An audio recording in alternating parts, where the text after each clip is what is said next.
Jérémie, chapitre 17. Le péché de Juda est écrit avec un burin de fer, avec une pointe de diamant, il est gravé sur la table de leur cœur et sur les cornes de vos autels. Comme ils pensent à leurs enfants, ainsi pensent-ils à leurs autels et à leurs idoles d'Astarté près des arbres verts, sur les collines élevées.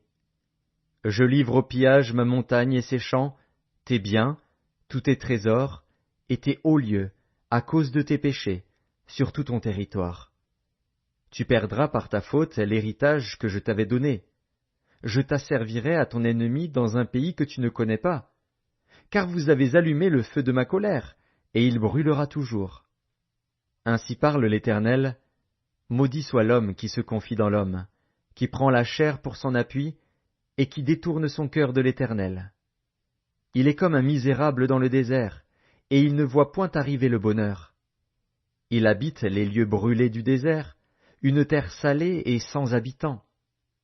Béni soit l'homme qui se confie dans l'Éternel, et dont l'Éternel est l'espérance. Il est comme un arbre planté près des eaux, et qui étend ses racines vers le courant. Il n'aperçoit point la chaleur quand elle vient, et son feuillage reste vert.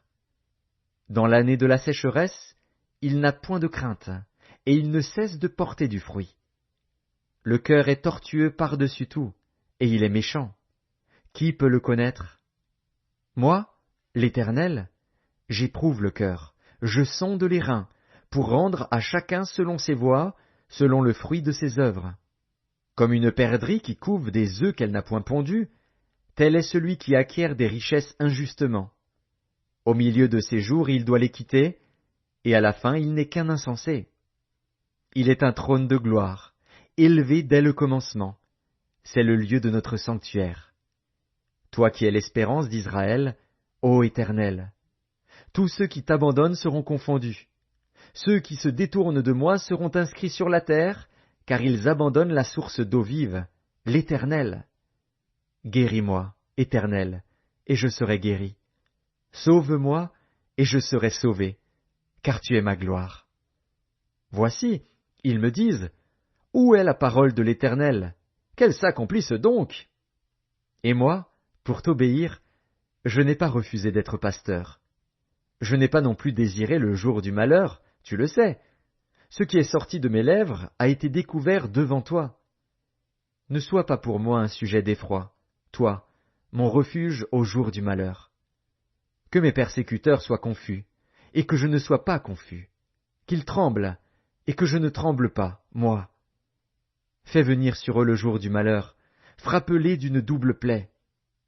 Ainsi m'a parlé l'Éternel, va, et tiens-toi à la porte des enfants du peuple, par laquelle entrent et sortent les rois de Juda, et à toutes les portes de Jérusalem.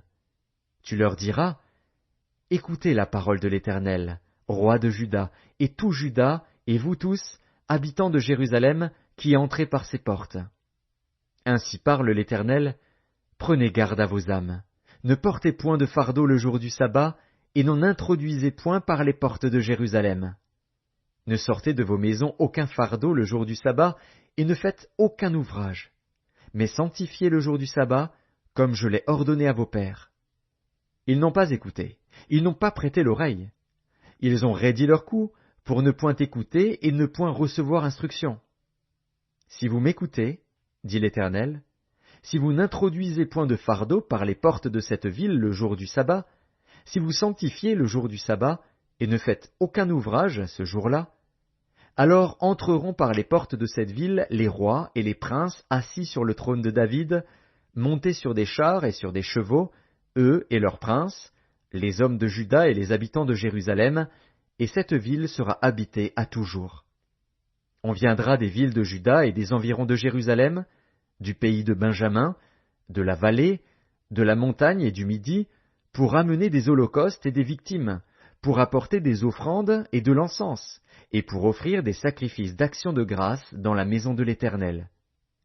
Mais si vous n'écoutez pas quand je vous ordonne de sanctifier le jour du sabbat, de ne porter aucun fardeau, de ne point en introduire par les portes de Jérusalem le jour du sabbat, alors j'allumerai un feu aux portes de la ville, et il dévorera les palais de Jérusalem et ne s'éteindra point.